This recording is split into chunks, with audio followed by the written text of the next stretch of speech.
Jai Gurudev, everybody.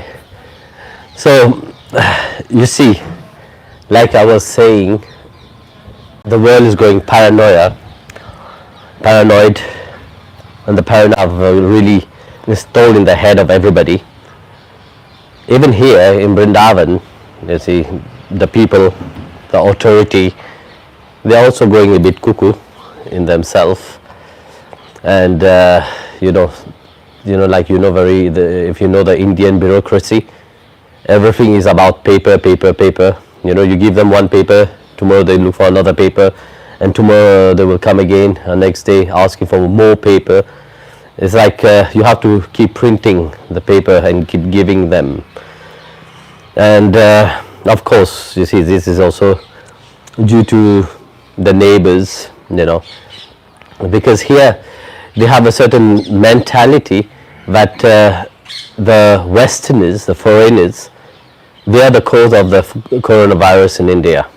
And maybe it is partly true, but you see, they categorize everybody in the same box. And whenever they see foreigners, they see coronavirus. And sadly, it's not only here, in Germany also, in the ashram there, throughout all these years, you see, we have been abiding to everything what the government say, what the neighbors, whenever they complain, they say, but yet still they have a problem with us. So you see, people, they like their problem, they like their worry, they like their fear. In spite of rejoicing and be happy to see happy people, they are not happy about it. They look to be miserable. And that's why I think Bhagwan have given them something to be miserable right now. So what to do? That's why we had some issues. That's why the satsang had been delayed a little bit. But you see how it is. People are people. Look, I'm wearing a nice t-shirt of Shiva today. And on the head of Shiva is Krishna. And the beyond is Srimad Narayana. And I think that's where we have to be. Like Shiva is always constantly, his mind is on Ram. So like that, we should not bother about these people, So, a little bit to resume of what is happening here and in the ashram in Germany. So, I will ask Swami Revati to ask the question. Dear Guruji, you always tell us to follow the example of the saints, but my mind is troubled because when you gave us the 16 japa rounds to do, you told us not to do it so quickly. I am watching your live stream and you are doing it so quickly. Is it because you are strong focused or is it something else? Actually, when we are chanting, I'm not chanting Om Namo Narayana, I'm chanting Vitthala, Vitthala, Vitthala, Vitthala. That's why it's going faster. Well, you see, when I'm chanting, my mind is seeing the vision of Vitthal and Ragumai. So the vision is in front of me. That's why we are interacting with, I'm interacting with them. So that's why I can chant. Normally, even if I don't chant, it doesn't matter, because in each breath, I do remember them. I am doing this chanting not for myself, but for all of you, and also to inspire you to chant daily the name of God. Because here, everywhere, like I said from the beginning of our satsang, we are reminded continuously of God present in our life. So when I'm chanting, fast or slow, I'm doing it with the same attitude and faith, whether I'm going and doing my other things of daily life, So it's true, I've said to chant, because you see, for you all, you have to learn to calm your mind. But my mind, there's nothing there. So there's nothing to calm. So I can chant I can scream His name, I can run. It doesn't matter as long as I'm chanting the name of the Lord. And for you also the same, you know. You can chant the name of Bhagwan however you feel. You know. As long as you chant it with faith and devotion, that is the most important thing. You know, if you chant, you don't have faith in what you are chanting, of course it will make certain effect upon. But with faith, that amplified that divine names and give such a great power into it. And that is the most important. You know? And I'm enjoying it actually, really. You know, I wait for that time. You know, I'm looking at the time. You know, when would be 4:15, that I can sit there and chant with all of you. Really. So.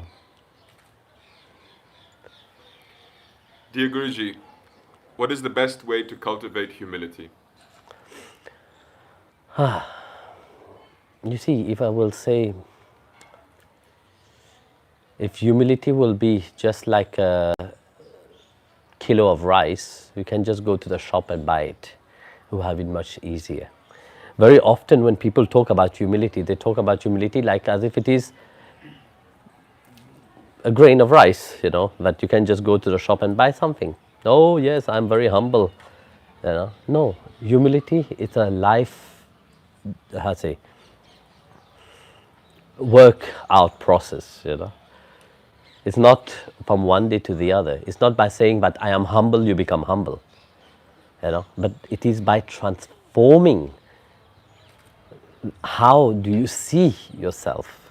Humility will awake. If you're full of pride and ego, do you think humility will awake? You may say, I am humble, I'm humble, I'm humble. I've seen so many people, you know, they think that they are very humble. But in reality, when you talk with them, they keep talking only about themselves. They don't talk about God. They don't talk about anything else. But how great they are, how many things they have. And they call themselves very often humble. So humility is a virtue. But more you go deeper into yourself, more you will realize that you have to be humble. The whole expansion of things, you know, because what makes you arrogant is what you think you know. They say, more you think that you know something, more, very often, you become arrogant. But more you think that you still have to learn a lot, more that will humble you. Because learning never finishes. From the first moment you breathe, you take the first breath, until the last one you will still learn. So, this is humility, when you forget about what you know of yourself. Say that you don't know anything. And look at yourself and see it, not just saying it only, not mere words, empty words, but the meaning of it. That yes, when you look at yourself, do you know who you are? Do you know yourself? Then why all these glamorous words, you know, how great you are, how wonderful you are, you know. All this greatness and all this wonderful, in one click, the Lord can take it away. You know. And this is the moment also, you see what is happening in the world where, you know, this virus, you know, is humbling everybody, from the highest to the lowest. Everybody is being humble, you know. Everybody is being reminded of life. So, why being arrogant when you will leave everything here and go? You know? So, this is one thing that I have never understood. Why people have to be proud of what they have. It's good, you have work, you have earned a lot, that is yours. Why become proud about it? Why being arrogant about it? You can also do it in a humble way. And in Bhagavad Gita, chapter 12, verse 2 actually, Bhagavan remind, of the quality a devotee must have, He said three things in that. He said, those who fix their mind upon me, those who worship me, and those who have faith in me. For them, I consider them the greatest yogi. No? Is the most, how to say, the highest path. They're on the highest path. They're on the highest path. It's three simple things. Very often on the bhakti path, we find people say, "Oh yeah, bhakti is very simple, very, how to say, it's for simple people." Actually, it's not true. When we look at these three things that Bhagavan said, those who is strong faith in him. Yes, those who have strong faith in me. Faith is not just like that, Faith is not just, I believe in something blindly like that. Faith make the things that you doesn't know known to you. Those who worship me, when we see the devotee worshipping the deities, for the outside world, people will think, "Oh my goodness, these people are stupid. These people are dumb. They are just worshipping a stone or a piece of metal." But it's not true. You see, what is happening by worshipping the deity? Your mind needs something to focus upon. Either it is focusing upon the world, to become a slave to the world, or your mind has been given a certain image, a certain focus, a certain aim. And so a devotee's mind is not focusing on themselves for their pride and ego to boost up. No.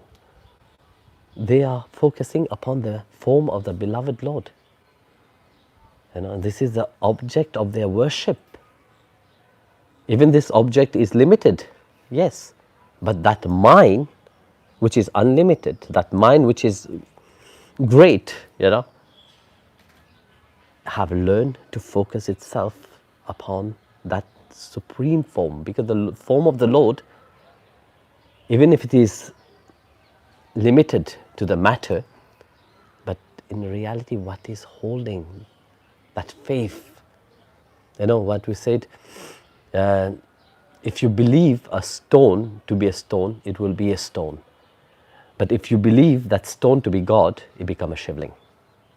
Like that belief, when somebody is worshipping, that object of worship become one focus and one intention.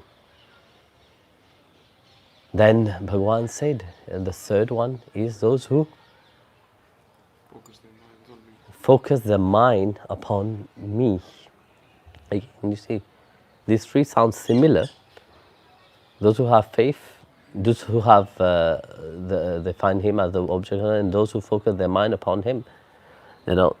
It's similar, but focus, you see, we can sit in contemplation, we can sit in japam, but very often our mind is wandering around. But here Bhagavan exclusively said, those who focus the mind upon me, I consider that as the greatest yoga. So that focus is not just a mere focus. It's a focus which all the attention is being diverted to one single point. You know, we can read a novel, just go through it like nothing. Like people read one novel after the other, you know, they fill their mind with so many things, but it doesn't have any impact upon their life. Does a novel change one life? No, it doesn't. You can read hundreds, it will never change your life. It will actually make you more dumb and stupid, because then you try to, how to say, implement this in your life and thinking that, oh yeah, the Prince Charming will come and all the stuff. This is where all problems start arising. But when you have focus upon the Lord, you focus on His Leela, something else awake inside of you. That is the understanding of life itself. Because what Bhagwan have given through the Holy Scriptures, Bhagavatam, Bhagavad Gita and so on, it's about your journey back to understand who you are truly. You know, go beyond that mind concept, that sensory organ concept, that sorry, no corona, don't worry. That intellectual concept, you know, but that happened only through humility. It can't happen differently.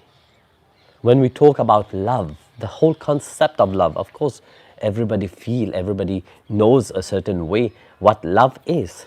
But love in itself is a very humble quality. You're giving up your own freedom for something. That's what is love. Whether it is, you see that clearly in when two people are in love with each another. You see, one is giving up their own freedom, or both are giving up their own freedom to sustain each other, to be able to cope with each another. You know, lately, because of this coronavirus, people have been sending me, some devotee have been sending me some funny picture, also some funny video about how terrible it is when people are living together to bear each another. What is happening after 3-4 days? It's really funny to look at it. But this is how it is, you see. It humbles you. This morning I got a little video from somebody. Man tried to ask his wife something, and the wife took a bell and started beating it, and it's written after 4 days of quarantine. You know, so you see, nature is still humbling each one also about that. So you see, humbleness come in many ways. Right now, the whole world is called to humble themselves, to take time to go inwardly. You know, and I really wish people will understand that. You know, because, like I was saying earlier at the beginning of our of the satsang itself, you know, we are trying always, you know, to spread the love of God, but not everybody really will be able to understand that. But that's what we have, you know. So it reminds me of a story right now of two neighbors. A wise neighbor and very intelligent and very rich, you know. He bought a beautiful orchard and he had his beautiful house on it. And his neighbor was a grumpy old man. He was very jealous of his neighbor. So he'd do everything to make that man, that neighbor with the beautiful house, angry. And really, he tried his best. He will throw garbage, he will do every, terrible things for harassing his neighbor because of jealousy. So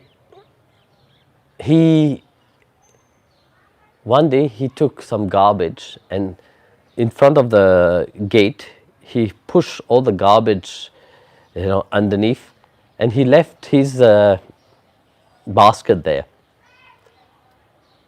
So when the neighbor, the wise neighbor came out, wise and intelligent, he came out, he saw the garbage. What he did, he just cleaned it. And then he took the basket, he filled it with some nice apple. Then he went to the grumpy neighbor, knock at the door. When the grumpy neighbor heard the door knocking, he said, "Yay, I'm ready to fight with him because finally he have come, to his sense. But we have to fight. We have to really beat each another for him to understand that I'm more powerful and more stronger than him." So when he opened the door, he saw the man with a basket, and the man hand the basket to him full of apple in it. And he said, "Listen, I'm returning your basket with what I have. You have given me what you have, but I'm giving you what I have." So let's see, like that, everybody give to each another what they have. So if you are humble, what you have inside of your heart, that's what you will give to this world.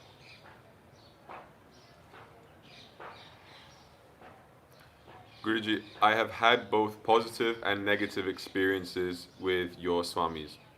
If one doesn't follow the Swami's guidance, is the consequences the same as not following Guru's guidance, as they are your representatives, or is there any consequence at all?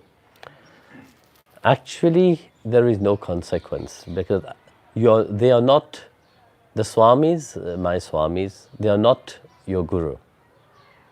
What is important to be clear is who is the Guru. I am the Guru for all of you. So whether you are following the guidance of the Swamis or not,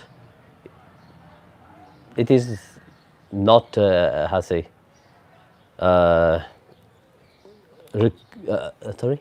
A consequence. But the Swamis have been given a certain task, you see, and of course they represent me. Certain respect must be given to them. But if they start to put themselves in the role of the Guru and expect people to really abide to them or fall at their feet and eat their prasad and so on, I have heard many things like that. That is completely absurd, So you devotees should know that even if they are taking initiation from the Swamis, but I am the only Guru and will always be the only Guru for them. Whether I'm here physically or not, I will always be the Guru for them. So. Dear Sir, who or what is God to you? Can you please share the essence of what God is? I have had so many understandings in my life, and I would just like to have one, please. Well, you have many understanding, and if that have not given you the right understanding who is God, then I don't think that what I will tell you that will make any changes in your life. You see, people like the concept of God. They like God, they like to hear what and how God must be according to them. As long as they are looking for many paths, for many ways, and they are expecting that throughout that, someone will tell them, God is like this. Then they will be happy. There was once, I told a story, a man was also going from one ashram to the other, always asking, about his question. And of course in his mind, he have a certain answer inside of his mind. You see, when you go and ask a question like that, you have a certain answer, what you want to hear. God must be an old man with a long beard, very strict and very terrifying for some. Right? For some, they like the concept of God, but oh, God is there to fulfill their wish only. It's like a wish fulfilling tree, you know, whatever wish they have, they like to say, oh God, please fulfill that wish for me. They don't even know whether God is listening or not listening, you know. But yet, they do it for the sake of doing. And then you have others who sincerely and truly devote their life to know God. You see, you expect me to answer your question, who is God? If I will tell you, yes, God is love, would that awake that love inside of your heart? No, it will not. You see? If I would tell you God is bliss, will it awake that bliss inside of you? No, it will not. It is only through sincere dedication, for sincere longing for Him, for sincere want to know Him, you know, that He will reveal Himself. Otherwise, why should He reveal Himself? You know, you which is moving from one concept to the other, you will keep moving from one concept to the other, because no concept will really make you happy. Because you see, you're wasting your time in running behind concept of God, in place of building your relationship with Him. The question now will arise, but I don't know Him. How can I build a relationship to Him? That will be the next question inside of your mind. You see, when we study the Holy Scriptures, everybody doesn't know everything. God reveals Himself. You see, when you don't know something, you go and study. No? And then through study, let's say a scientist, firstly, before they learn it through books, then they put in practice through their, in the laboratory, in what they want to research. Then they will have the result afterwards. The same thing, you see. If you say, yes, I want to know about God, who is He, what is He, and so on, but yet you are not doing any effort, and that also, doing effort in the right way. Because you see, if you do effort in the wrong way, of course, then you will have still more concept. You see, nowadays when we look at this world, very often people like just the concept of just being happy. Are they really happy? No, they are not happy. But yet, because it's pleasing to the ears, but I am happy, then I am happy. But life doesn't go like that, no? You have to find real happiness in life. You know, when we talk about God, it's not just a concept of it. It's not just a mere word which doesn't have the power of it. You know, we have to get to know Him. We have to get to really, like the sages and the saints, you know, we have to believe that they had had this relationship with Him. And they have known Him. Once, there was a reporter, you know, in India here, people, the Varakaris, they walk for many days to Pandharpur to have the darshan of Panduranga. Among this, there was an old man. So there was a reporter who reported and asked this man, how many years have you walked to Pandharpur? The old man said, I've been walking for 70 years.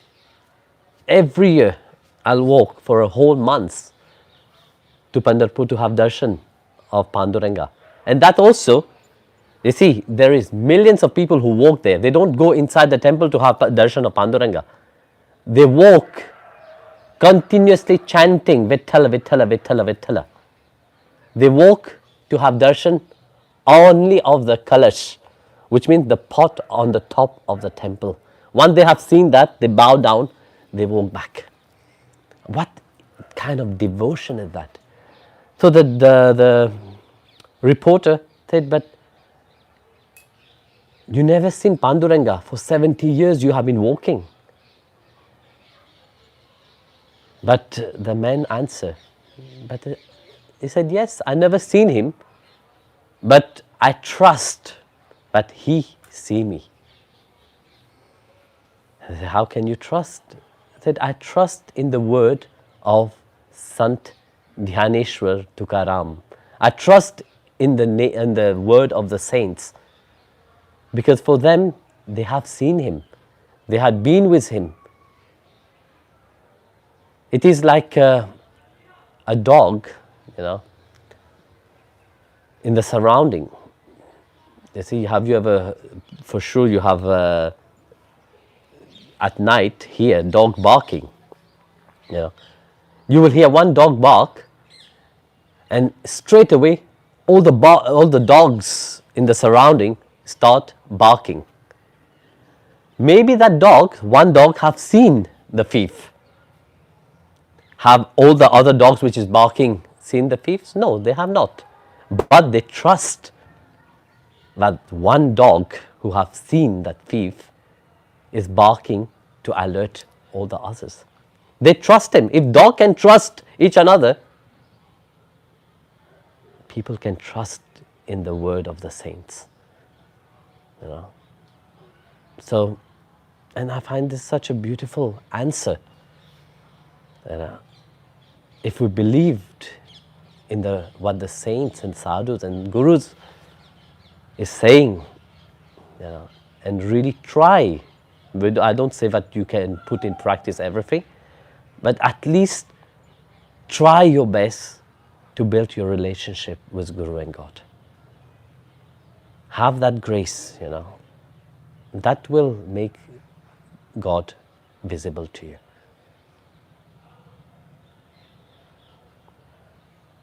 Finish? Jai Gurudev.